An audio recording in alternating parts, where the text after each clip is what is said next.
প্রিয় বন্ধুরা, আজকে আমরা জানব গীতার 18টির নামের অর্থগুলি কি কি।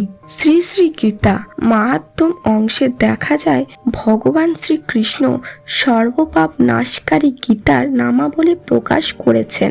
গঙ্গা গীতা, চ সাবিত্রী সীতা, সত্যা পতিব্রতা, ব্রহ্মাবলী ব্রহ্মবিদ্যা, ত্রিসন্ধ্যা, মুক্তি গেহিনী, অর্ধমাত্রা, চিতানন্দা, ভবগ্নি, ভ্রান্তি নাশিনী, বেদত্রয়ী, পরানিন্দা, তথার্থ, জ্ঞান মঞ্জরি। গীতার 18 নামের মাহাত্ম্য। প্রথমত গঙ্গায়ের অর্থ হলো গঙ্গায় ডুব দিলে কোনো ব্যক্তি তার সকল পাপ নাশ করতে পারে, তাই সবার প্রথমে গঙ্গার নাম নেওয়া হয়। দ্বিতীয়ত গীতা, যে ব্যক্তি গীতা পাঠ করেন সেই মুহূর্তেই তার সকল পাপ নাশ হয়, তাই এখানে গীতার কথা বলা হয়েছে। তৃতীয়ত সাবিত্রী, তিনি এতটাই সতী ছিল যে সে তার মৃত স্বামীর প্রাণ ফিরিয়ে এনেছিলেন, তাই এখানে সাবিত্রীর কথা বলা হয়েছে। চতুর্থত সীতা, ভগবান রামের স্ত্রী মাতা সীতা এতটাই পবিত্র ছিল যে রাবণ শত চেষ্টার পরেও তা নষ্ট করতে পারেনি, তাই গীতাকে মহাপবিত্র বলা হয়। পঞ্চমত সত্তা, সত্তা বলতে আমাদের আত্মার কথা বলা হয়েছে। আত্মা যেমন অমর, গীতাও তেমনি অমর। ষষ্ঠত পতিব্রতা, পতিব্রতা বলতে ভগবানের প্রতি অনুগত থাকা, কারণ একমাত্র ভগবান সকলের প্রতি আর আমরা সকলেই তার পত্নী। সপ্তমত ব্রহ্মাবলী, ব্রহ্মা শক্তি থেকে নির্গত শক্তিকে বলা হয় ব্রহ্মাবলী, যে শক্তির বিনাশ নেই। অষ্টম নাম ব্রহ্মবিদ্যা, ব্রহ্মবিদ্যাকে আমরা ব্রহ্মাবলীর অনুরূপ বলতে পারি।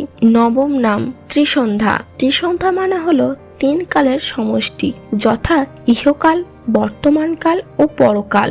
দশম নাম মুক্তি গৃহিণী, গীতা পাঠ করলেই মুক্তি পাওয়া সম্ভব, তাই এর নাম ব্যবহার করা হয়েছে। একাদশ নাম অর্ধমাত্রা, গীতায় ভগবান বলেছেন গীতা তার অর্ধেক, তাই এই অর্থ ব্যবহার করা হয়েছে।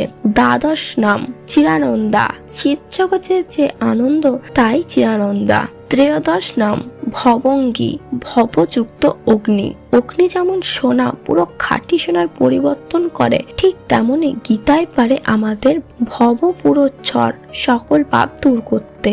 চতুর্দশ নাম ভ্রান্তি নাশিনী, আমরা আমাদের চারপাশের জিনিস থেকে বিভ্রান্ত হই, আর একমাত্র গীতায় পারে আমাদের এই ভ্রান্তি নাশ করতে। পঞ্চদশ নাম বেদত্রয়ী, ত্রিবেদের সমন্বয়ে গঠিত শক্তি হলো বেদত্রয়ী। ষষ্ঠ দশ পরানন্দা, অপরের দোষ না দেখে তার ভালো দিক দেখার মধ্যেই যে আনন্দ, গীতায় তার কথায় বলা হয়েছে। সপ্তদশ ও অষ্টাদশ নাম তথাস্থ জ্ঞান মঞ্জুরি, গীতা পৃথিবীর সকল জ্ঞান তথা বিজ্ঞানের আধার, তাই একে জ্ঞান মঞ্জুরি বলা হয়েছে। তো বন্ধুরা, এই ছিল আজকের কাহিনী। হরে কৃষ্ণ। প্রিয় দর্শক, আশা করি আজকের ভিডিওটি আপনাদের ভালো লেগেছে। যদি ভালো লেগে থাকে তবে ভিডিওটিকে অবশ্যই লাইক করুন, আপনার প্রিয়জনদের সঙ্গে শেয়ার করুন ও আরো রোমাঞ্চকর পুরাণ কাহিনী জানার জন্য এই চ্যানেলটিকে অবশ্যই সাবস্ক্রাইব করে আমাদের পাশে থাকুন। তো বন্ধুরা, আজকের মতো এই পর্যন্তই, দেখা হচ্ছে পরবর্তী ভিডিওটিতে। ভালো থাকুন, সুস্থ থাকুন, ধন্যবাদ।